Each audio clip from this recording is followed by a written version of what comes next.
Takers, I've titled tonight's message, The Worst Day Ever. A very fun title there, The Worst Day Ever, right? But that's what we're going to see.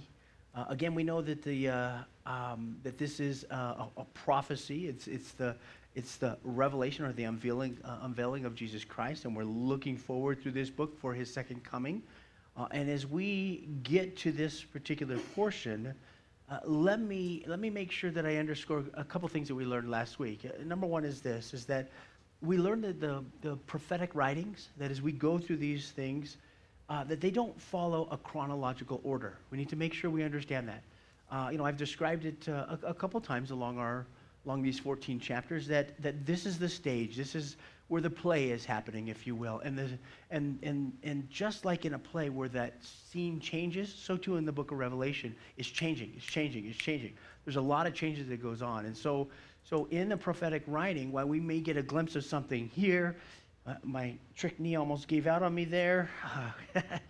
While we get a glimpse of it here, and then the curtains close. It's like, whoa, I don't have all the pieces to that. Nope, you sure don't. But what you do is you have a big snapshot, and then all of a sudden, a few other things come in, and we're going down that track, and then we're like right back to discovering something that we were just looking at previously. Yes, that's it. That's how it goes. This is these portions of the book of Revelation as we move in and out of that. Second thing I want to underscore from last week is this, is that, listen, we're given the big picture of the events across a period of time. Yes, this is true, but Revelation was not given to us. It was not written to satisfy our curiosity about all the things of the future. It's not given to us for that reason. We're not going to know all the stuff. And praise the Lord for that, because these things that happen, these things that take place, it's like, man, these are really crazy stuff that we're going to see tonight. My trick knee's given out. I'm choking on my spit. My mic just flashed. Well, how much better could it get tonight? And it's snowing. Let me look up on the stage here. The roof is not leaked all the way through yet, so we're still in good shape here. Praise the Lord, the drummer's not there. He might have a little wet head or something. So, anyways, as we move forward now from that, with these kind of things in the backdrop of our mind, on another side, the effectiveness, maybe the third thing we can understand as we go through this, is that God has given to us, has given to the church the book of Revelation as a source of encouragement. But in that this same book, we also understand and we realize that this is to warn the rebellious. Now, you think about that and you go, wait a minute, how can that be so? He's given this to the church, but it's also to warn, to give hope to the church, to encouragement to the church, but also to warn the rebellious. Well, think about it. Before I got saved, people were taking me to church for about a year and a half, kind of on and off, really super inconsistent. I was in that place of being rebellious before the Lord. I didn't know the Lord, right? And over the course of time that we have been here, that's been the same case. And maybe somebody's here tonight, maybe somebody's watching online or will listen on the radio in the days to come, that you're in exactly that spot, that you know about Christ, but you don't know Christ. You've heard these things. Maybe you've grown up with this or you've grown up with that, and maybe somebody is taking you to church, and maybe somebody from this fellowship has texted you more recently and said, hey, I'm praying for you. Maybe. But you're still in rebellion to God. As we cover this chapter and all of these things that we're looking at in this prophecy about God's judgment being poured out on a God-forsaken and a God-rejecting world, remember, it is to warn the rebellious. There's people that come into fellowships, church small c, buildings, that are just straight rebellious. That meaning they don't know God. And I tell you, when you hear of some of these things, specifically as pointed as it is in the book of Revelation, man, this stuff can really put the fear of God within you, and bring you to a place of going, wait a minute, I need to get serious before the Lord. And so realize it encourages the church, but it also warns the rebellious, okay? Practically speaking, what do we walk away with that? Well, we need to realize that God offers grace before wrath. And that is a principle that is seen from all the way in the very beginning, from the book of Genesis, and we move all the way through. Genesis chapter 6, verse 8, it says this. It'll be on the screen for you here. It says that Noah found grace in the eyes of the Lord. Now, this was before the judgment of the flood, right? Right there in the very beginning.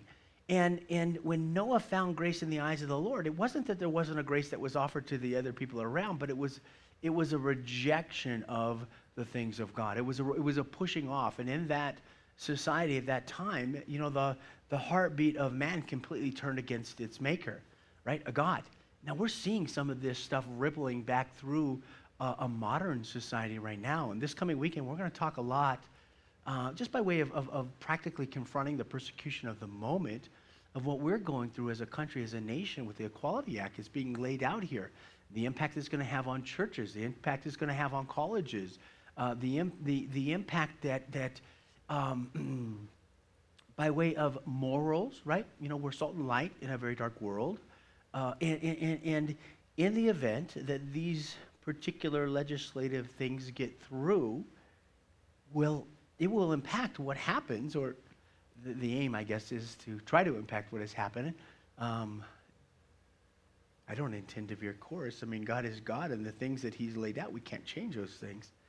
Long story short, God desires grace before wrath. 2 Peter 3:9, New Living Translation, on the screen, it says this. It says, he does not want anyone to be destroyed, but wants everyone to repent. That's God's heart. It's a simple thing, very simple point. It's the goodness of God that leads us to repentance. Yes, yes, yes. And he desires to give grace before wrath. Yes, this is true. And so it is the working hand of God. It is his character. It is his call. It is his desire. It is his purpose that is bringing us forward to him. And yet, even though that God desires that none should perish, but that all should be saved, what takes place? There are people that absolutely refuse the gift of God's grace. You know these people. Maybe at one point in time, well, I guess at one point in time for sure, that we were in that condition, to where we were too stubborn, where we were too rebellious, where there was too much of our pride that was in place. And these echoes of this can reverberate in our life even right now before we get into the nooks and crannies of this study, because maybe it's going on inside your home right now. Maybe you're a person that has a mom and a dad, and maybe you have kids, and maybe your kids are in that place of rebelliousness. Maybe you're in a mixed marriage. Maybe you're in a roommate situation where there you are, and half of your household, if you will, is in that spot where they're stubborn and they're prideful and they're rebellious towards God and all that stuff. Listen, the truth of what comes out of knowing what lies ahead, it gives you a wonderful opportunity to work through the goodness of God, because you're always pointing back to the goodness of God. Man has failed. The condition that lies ahead, they're dismal. They're bad. And it's the reality of these things that give the unsaved man the nightmares, if you will. I mean, it's just for real. And you hope that God gets a hold of the heart. Now, one more time, this chapter is divided into two sections and two portions, okay? And tonight we're covering the second part. So last week, you remember, we went through these things.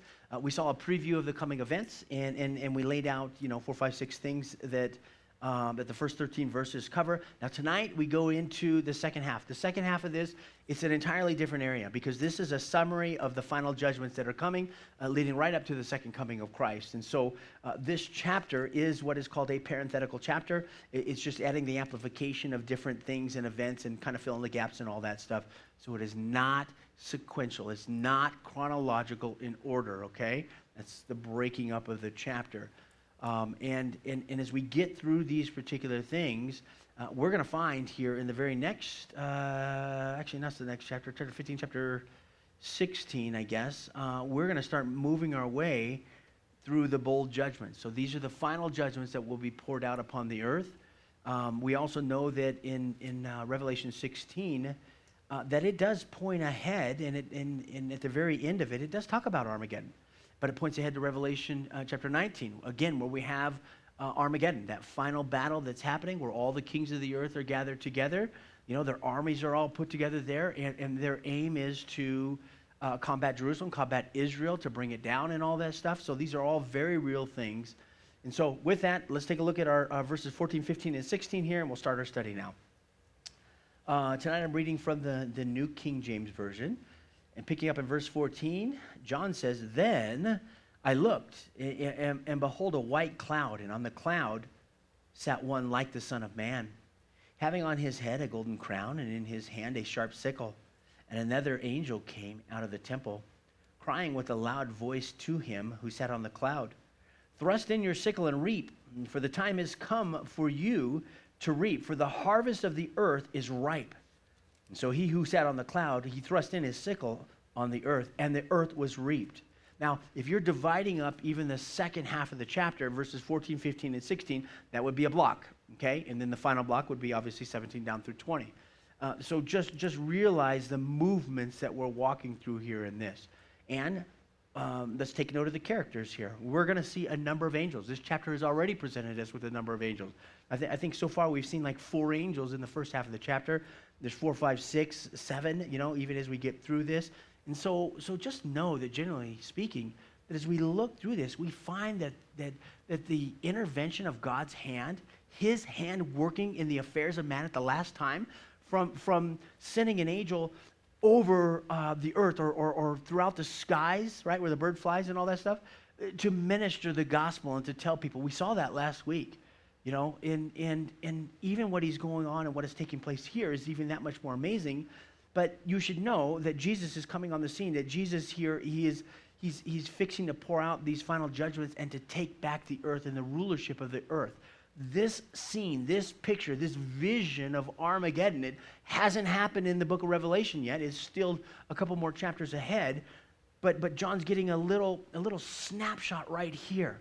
And that snapshot is to provide hope, to remember what we saw at the end of chapter 13, that it looked like all was lost because the world was under the control of this new world system, and the world was under the control of the mark of the beast, and everybody was, from the Antichrist to the false prophet and all that stuff. You couldn't do anything. You couldn't survive in any capacity, and it looked like all was lost. Now, on the backside of that, we get to chapter 14, we get to the end of this chapter, and we're in this vein right here where this vision that John is getting of Armageddon. Listen, gang, we should just know that this is the turning place of hope that is provided for those tribulation saints, that is provided even, we saw the 144,000 Jews. We've even talked about them, that there's hope that God has provided in the darkness. On Sunday morning, what are we going through? We're going through the book of 1 Peter. We're studying that. We have learned at this past 3 weeks of going through this book, we've seen the backdrop of how God brought that book, gave it to Peter, right? And what the purpose was for the church. It was to provide hope, let's get all the H's right here, hope in a hostile world. That's it. And that same letter that we're studying on Sunday in 1 Peter is providing tremendous hope for us even right now in 2021. With all the changing conditions that are before us, with all of this stuff that is going on, gender, sexual revolution, and the ways and the management of what's taking place in our country. We don't have to go around the globe. We can just look in our country. We can look in our own backyard. We can look in our state and realize that no matter how much frustration mounts and even how much difficulty that may or may not happen, we know that God has addressed those things by giving us a hope that is beyond the natural, that is beyond the very physical things that we're seeing. And so too, the book of Revelation, it provides hope to the church in any age because we see that God wins. That's the whole purpose behind it. God wins. And so with this being Jesus here, okay, I want to highlight something. Spurgeon said this about the golden crown here, okay? You look in verse number 14, you see that a son of man having on his head a golden crown. Perhaps we should know that that's the way that Jesus refers to himself. We know from the gospel, right, that he always was giving himself the title, the Son of Man. That's how he's referring to himself as he relates to humanity, okay, the Son of Man. Yes, it is a messianic title. Yes, it is that side that is putting him equal with God. We saw the Pharisees get on him about that, and they had a hard time because, wait a minute, how is this possible? You're making yourself equal with God. Yep, he is God. But he uses his title, or the titles before it, the Son of Man, having on his head a golden crown. Now, this crown is something that is won in conflict. Spurgeon lays this out, and he says that this is not like a diadem of power. It's not like he's sitting there, and in this picture, it's not like he has this, this royal crown that's on his head. This specific crown and this specific vision and this specific thing that we're seeing here with this golden crown, this is all about a crown that was given from a victory from a battle. That's what this is. That's what the picture is. Maybe you can take a look on the screen in John chapter 19, verse number 30, New King James Version, that we know that when we get down to Jesus completing his work on the cross, that he makes that phrase out there, it is finished. It's over. He defeated all the powers of death. He defeated all the powers of Satan, and it's completely done. Springing ahead, taking a look in the New Living Translation, I think they'll have this on the screen as well. Colossians chapter 2, verses 13, 14, and 15, it says this. Let me get there. So Paul writing, he says, you were dead because of your sins and because your sinful nature was not yet cut away. And then God made you alive with Christ, for he forgave all our sins.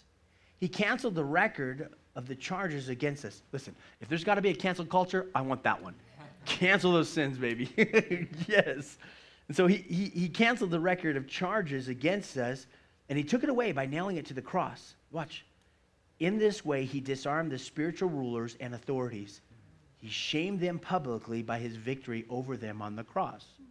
Now, I know that I know we've heard these things. I know we've studied these things. I know that we're always looking to the cross, but the reality of what Christ has done in this, and specifically this crown that we're seeing here, this is all about a crown of victory from battle. That's it. And we're getting that presentation, we're getting this vision, this prophecy, this little look of what lies ahead forward, of knowing that Christ is the victor, and all those wrongs that have happened, everything that's been going on, he's fixing to reap the earth, right? The judgment is fixing to be pulled out here.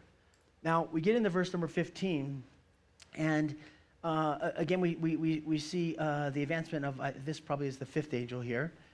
Coming out of the temple, he goes all the way down. Last portion of the verse, it says that the harvest of the earth is ripe, okay?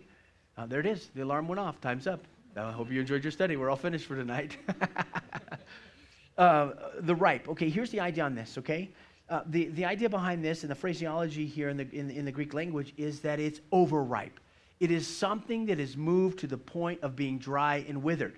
Now, that's going to stand in a little bit of a contrast to something different that we're going to see in a moment. But in this right here, that the harvest of the earth is ripe, that God has stalled out his grace, his mercy has gone so long and so long and so long and so long, and the entire globe is so radically corrupt that it's beyond ripe. It's literally to that place to where it's dry and withered. It is so defiled, it's terrible, and it's time for judgment. Now, spring ahead now. Let's get that last section in there, verses 17 down through 20. Let me read it, and we'll come back and we'll talk about a few things, okay? He says this. He says, then another angel came out of the temple, which is in heaven. Again, we're seeing a lot of angel activity here. God's using the angels. He also having a sharp sickle. And another angel came out from the altar, who had power over fire, and he cried with a loud cry to him who had the sharp sickle, saying, thrust in your sharp sickle and gather the clusters of vine of the earth, for her grapes are fully ripe. And so the angel thrust his sickle into the earth and gathered the vine of the earth, and he threw it into the great winepress of the wrath of God. And the winepress was trampled outside the city, and blood came out of the winepress up to the horse's bridle for 1,600 furlongs. Okay? Since we're finishing with that, let me just briefly address it, and we'll circle back around to it in a few minutes, okay? The horse's bridle. How tall is that? Where's the horse's? It depends on how tall the horse is. It's taller than me, that's for sure. Okay, but you get a horse's head and a bridle. Okay, so just think of what what the height of that would be, 5-6 feet, somewhere in that range. And then it talks about for 1,600 furlongs. Okay, that's basically 200 miles is what it is. Now, the scholars, depending upon who you read and maybe their perspective on this, you get a lot of different answers. And seeing how we're in a section of verses, we're not spiritualizing the verses, but we realize that there's a lot of metaphors and similes and all of this flavorful language here, if you will. Okay? We know at the very least that the area of the battle of which will take place, the Battle of Armageddon, okay, that some scholars believe that it's not so much that you're going to have a sea of blood that is 5 to 6 feet deep for 200-mile radius circumference, but rather that in that 200-mile radius or circumference, that's where the battle is going to take place. Does that make sense? Okay? And I'll leave that up to you as to what you choose to agree or not agree or like or not like. I'm merely just giving you a couple opinions on it. And in my understanding that just seems to be kind of flowing through this thing is that, again, not that it's going to be 200 miles of blood that is 5 to 6 feet deep. Yes, there's going to be a lot of carnage that is attached to Armageddon and everything that's going on, but that battle will take place within about a 200-mile radius there, and we'll get into more of that here in a few minutes. And so, very, very graphic stuff here that we see. And so, as we're getting the glimpse of the battle and really the outcome of the battle is going to be a loss of life for all, and then that eternal assignment to hell, cast into the lake of fire and everything, starting off with the Antichrist and the false prophet. So it is a very charged area. I think it's interesting here that as we think about this, that what Jesus spoke about in the Gospel of Matthew in particular, listen, he gave a parable about the end of the age. He talked about how the angels would gather people for judgment. And if you could in your Bible, just quickly flip over to Matthew chapter 13. In Matthew chapter 13, scrolling all the way down to verse number 36, we find ourselves on the backside of a parable that Jesus gave publicly, okay? And then as he gave that parable publicly, well, then a little bit later time came there, and he went into a house, picking up in verse number 36, Matthew 13 and 36, it says Jesus sent the multitude away. It says that he went into a house, and his disciples came to him saying, hey, explain to us the parable of the tares and the field. Okay, so Jesus is speaking to his disciples at this point. He already gave it publicly. Now he's sharing with his disciples, and he's giving the insights. And I love that about the Gospels because we don't have to make things up, man. When we get in there and Jesus gives a parable, he often provides that information so that there's no guessing. We don't have to spiritualize something. We can look at the text and we can interpret it plainly, and we can see what God has laid out here. Now, Jesus said to them, he says, he who sows the good seed is the Son of Man. The field is the world. The good seeds are the sons of the kingdom, but the tares are the sons of the wicked one. The enemy who sowed them is the devil. The harvest is the end of the age, and the reapers are the angels. Stop, pause, and take a look at me for a second, okay? Did you see how verse 37, 38, and 39, that Jesus gave the interpretation? We don't need to come to the table with all these slick operations and start all this Bible gymnastics and twisting the scriptures and all that. We can read the scripture in the context and the sense in which it was given so that we can capture a point of understanding. I know I really nailed that down to you guys quite a bit in these 14 chapters of going through Revelation so that we can understand. But here's another example to underscore that let the Bible interpret the Bible, okay? When we get into, a passage here, a passage there where it gets a little slippery and we're uncertain, what do we say? I don't know. Ask the Lord when you see him, and we keep on moving, okay? And so realize what we're looking at here. He's giving a parable about the end of the age. Verse number 40, he says, therefore, as the tares are gathered and they're burned in the fire, so it will be at the end of this age, okay? Remember, he's talking about before his second coming. When Jesus was on earth, right, at the time that he lived his life, he was crucified on a cross and he rose again. That was his first coming. But as he looks in this parable, he's looking forward to right there at his second coming, okay? The Battle of Armageddon, it literally precedes, it's right there, and then Christ comes down and puts an end to that, okay? That's the second coming of Christ in, as you start laying out eschatology, end-time events. Moving on, verse 41, he says, the Son of Man will send out his angels, and they will gather out of his kingdom all things that offend and those who practice lawlessness, and he will cast them into the furnace of fire. There will be wailing and gnashing of teeth. Then the righteous will shine forth as the sun in the kingdom of their Father. He who has an ear to hear, let him hear. Flipping back to Revelation 14 now. And so, from here in Revelation 14, I want to give you a couple of little snapshots, okay? So I want to do a little bit of Bible Olympics with you. They may put these verses on the screen, but I would really prefer that if you could look at them within your Bible. So in Revelation 16, we're studying 14. Look ahead to Revelation 16, verses 13 to 16, okay? We're going to point forward. Here's another little shade about the Battle of Armageddon. We're getting a little bit here in 14. We got a little bit more in 16, and then we actually have the event in chapter 19, okay? Here's what it says. John says, "And I saw 3 unclean spirits like frogs coming out of the mouth of the dragon." So stop and pause and look at me one more time. The stuff that's coming out of the mouth of this dragon, what were they like? They were like frogs. He didn't say they were frogs. He says they're like frogs. What does that mean? I have no clue, but I do know that it says it's like frogs. That's it. So whatever his imagery that he's attaching to that. Moving on. So they were coming out of the mouth of the dragon, out of the mouth of the beast, and out of the mouth of the false prophet. Verse 14. He says, "For they are spirits of demons performing signs, which go out to the kings of the earth and of the whole world, to gather them to the battle of that great day of God Almighty." Jesus, we got John quoting Jesus right here. Skip ahead to verse number 16. "And they gathered them together to the place called in Hebrew Armageddon." That's how I'm reading it in the New King James, okay?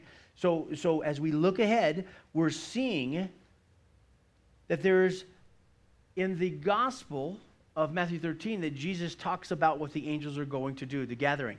We see right here, also playing a part within this, in Revelation 16, these verses that we just looked at, that this demonic activity is going on, and that demonic activity is lining up the kings of the world to fight ultimately against Israel, against God. Jesus will deliver Israel in that capacity. And so the whole world is lining up for this battle here, the Battle of Armageddon. It goes on to complete the scene. Flip ahead in your Bible, Revelation 19. Again, remember, as I've already taught you, is that we're flashing through. It is the same scene, but it's like, the scenes keep changing. We get a little bit and it changes. Get a little bit and it changes. I'm just trying to string a few of the Armageddon verses together for you tonight so that we can just slowly keep moving through the scriptures, if that makes sense. What did I tell you? Revelation 19. Take a look at verses number 17 down to 17 to 21. We'll do it that way.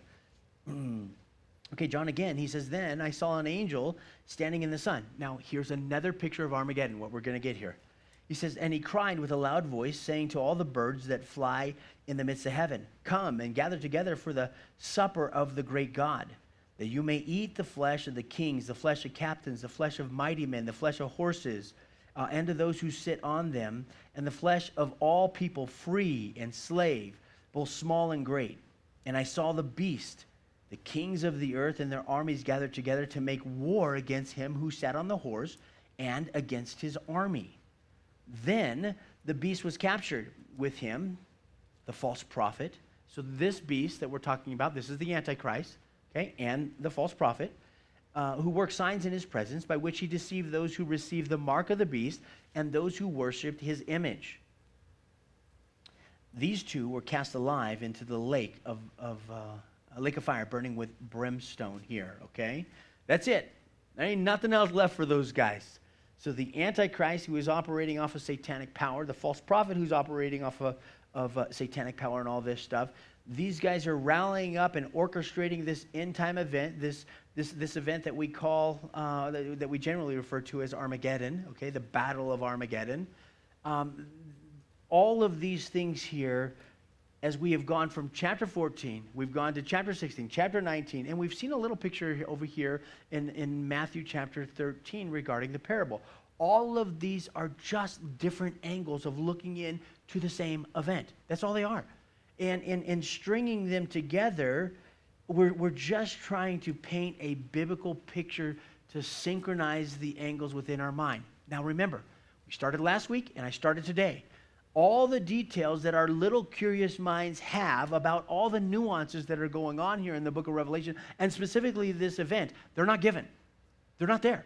You have just read, you have just heard what the Bible has to say about that. Now, when we go on and we begin to magnify or add this or we add that or we try to surmise that this or that may happen, listen, we're moving beyond the scope of what is written.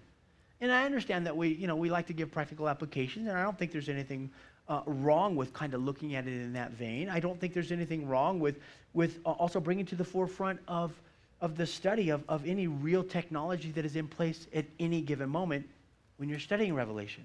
But understand what I have read to you tonight is the biblical account of the Battle of Armageddon. That's it. You've seen it. You've heard it. And now at least you can understand that the event is just nothing more than giving the church hope. It's speaking to the rebellious of what lies ahead for them, ultimate defeat. And if there is no turning, if there is no changing in grabbing a hold of that gift of grace that God has provided, then the end is going to be much like the Antichrist and the false prophet. And that is being cast into a lake of fire, after judgment, where there's a burning, where there's that perpetual suffering and totally away from God. That's the end picture. Now flip back to Revelation 14 here. As we go back to 14, we find ourselves now, I'll make a brief comment here at verse number 18. Again, Revelation 14 and 18, he says, "And another angel came out from the altar." Now, we have talked about the altar of incense, okay, over really the segment of this study because it has been shown in different ways. And we have learned that from an Old Testament perspective all the way through the New Testament, right, that when we get to the altar of incense, that often is a reference from a New Testament side. It's a reference to the prayer of the saints, okay? They're like a sweet-smelling incense before the Lord. And scholars believe, commentators say about this particular verse and this particular angel that he came out from the altar. They say that this angel, he's carrying out the divine judgment in response to all of those prayers that have been lifted up by God's people for the judgment upon the wicked time that was going on. For all of that stuff. And that's what they say about this particular verse. And again, as we think about it from that capacity, we know this, that the Lord himself, that he said that vengeance is his and he will repay. So if you can understand that you're here at the last battle, at the last segment of that rebellion against God, from a God-forsaking world here in the middle of the great tribulation, that last leg of that 7-year tribulation period, that is going to get interrupted by the second coming of Christ, as Christ comes with the church down to earth and defeats the Antichrist, defeats the false prophet, defeats all the armies of the world, and puts an end to all of that, and realize that the angels are working in here, and that all of this stuff that we've looked at here is like, how do I digest all of that?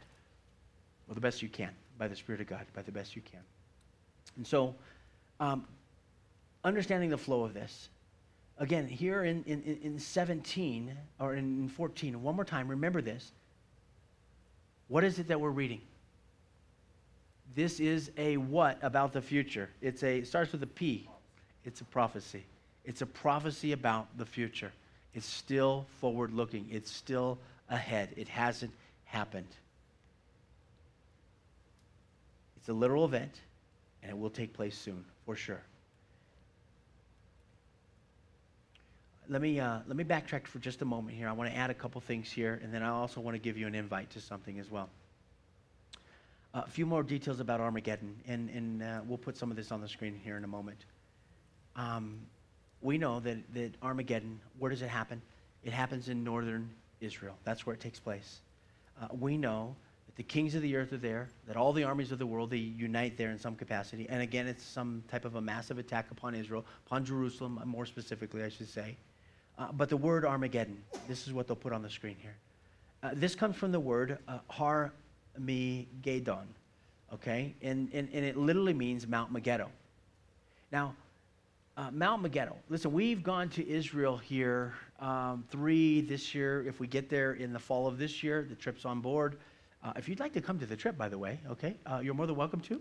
We have 6 slots left. There's 36 people that we've reserved for. 30 of the slots are full. If you'd like to go with us, there's 6 left, and the trip date is September 28th through October 7th. Am I right on that? September 29th through October 7th. There it is. No, August 29th to September. Hey, I'm a month off.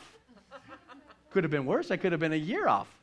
Okay, so say it again. August 29th to September 7th. There it is. Okay, so at the end of summer. So we have the trip. We try to go every year, but obviously they've closed Israel down, so we couldn't get to it last year. This is kind of bumping it forward.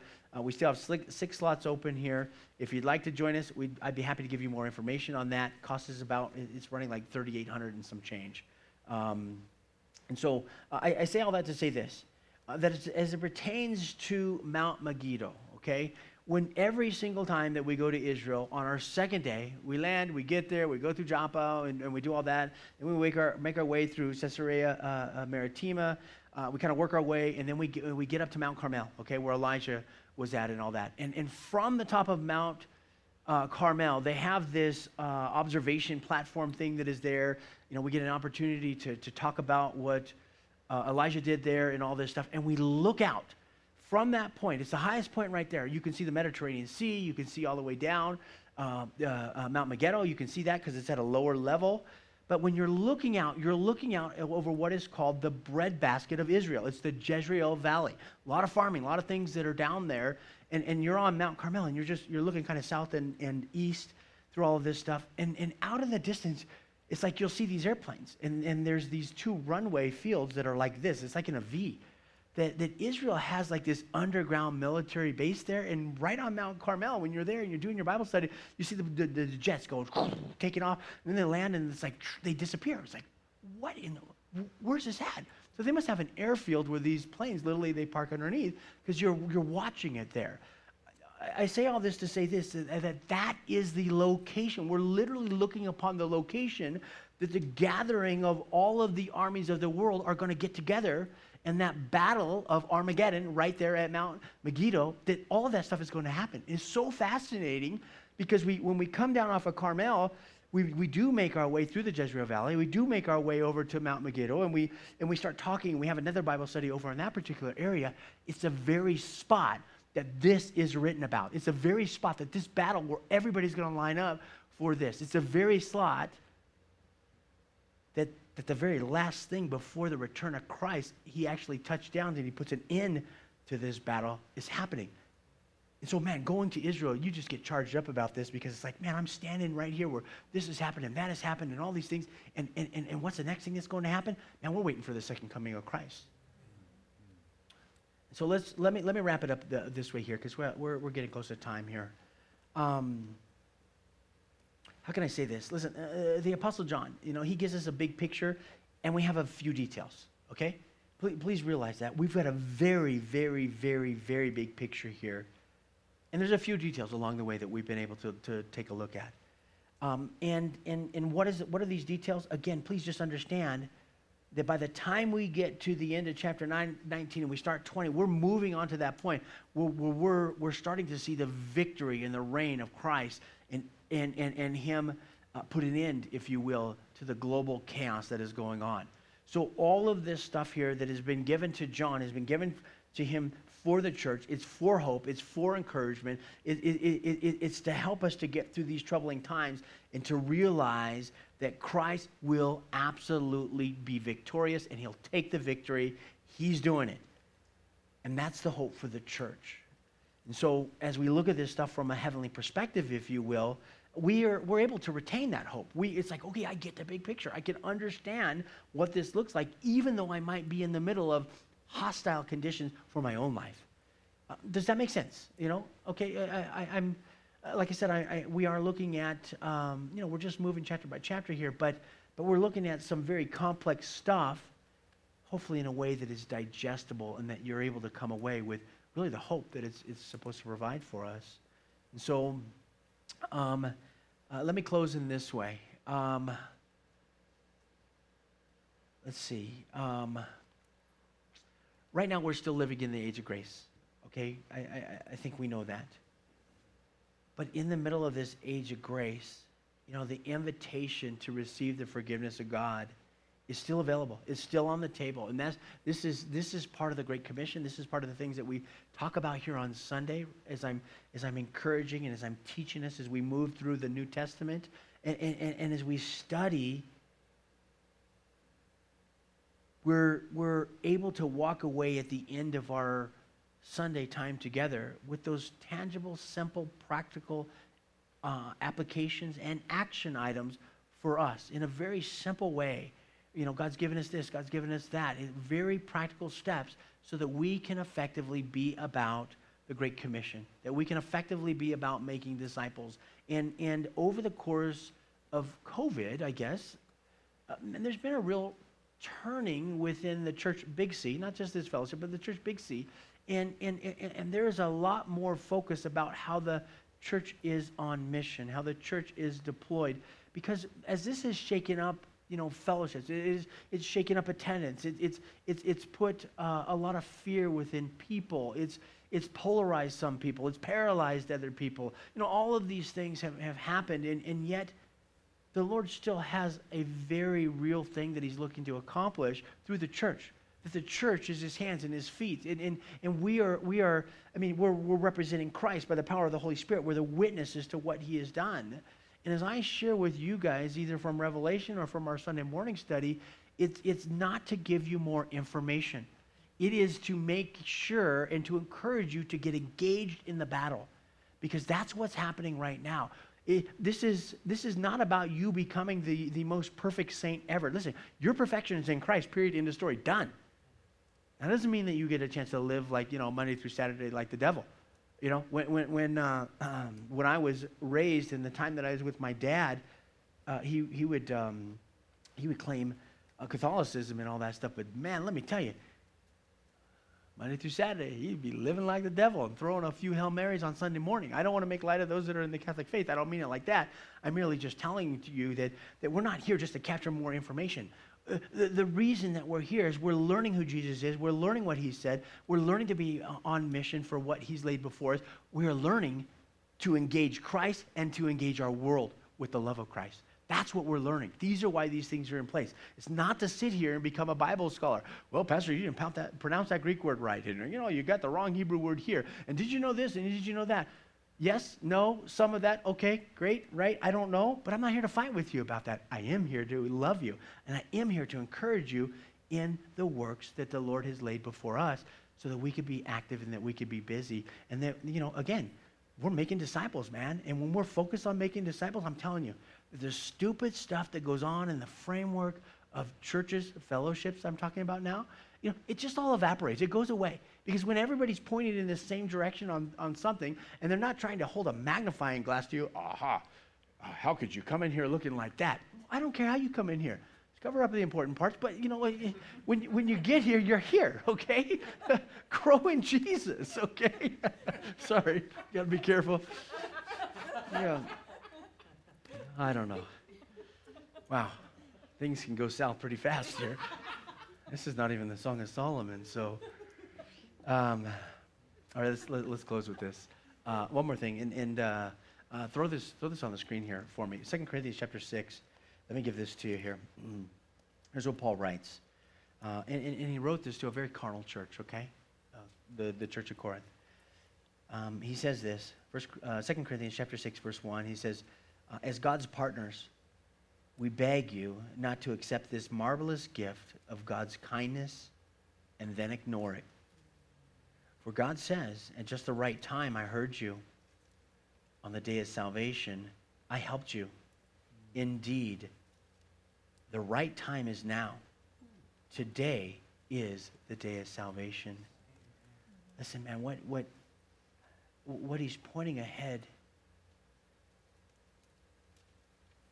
he doesn't want us to disregard, to take it for granted, to take it lightly, what Jesus has done for us. He doesn't want us to sit on the sidelines.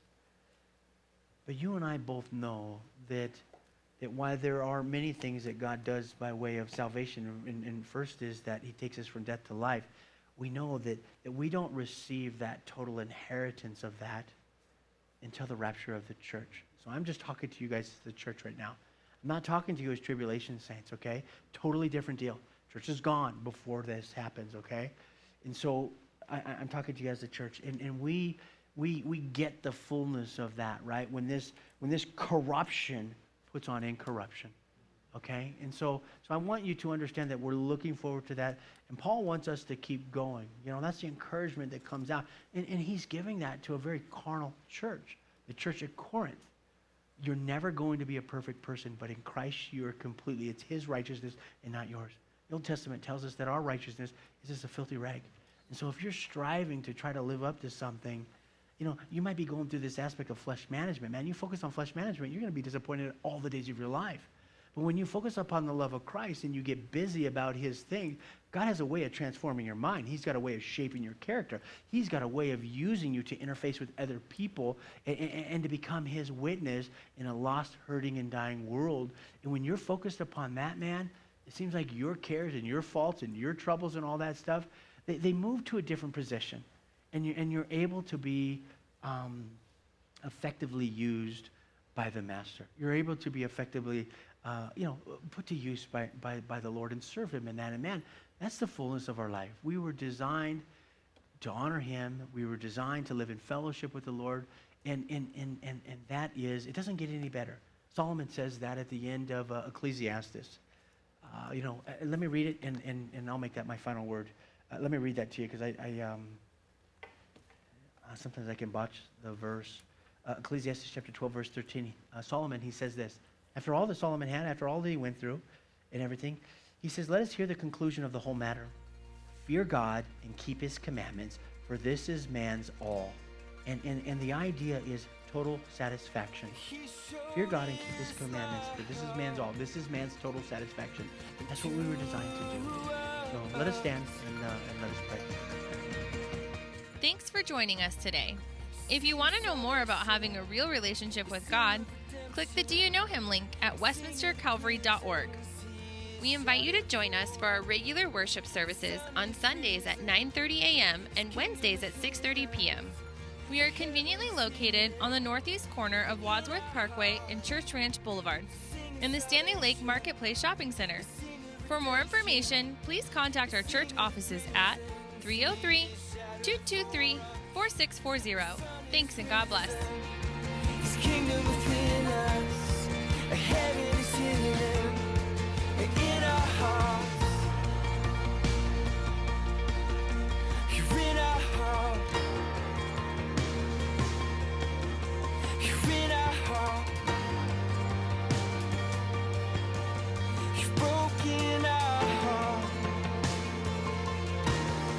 For innocent blood.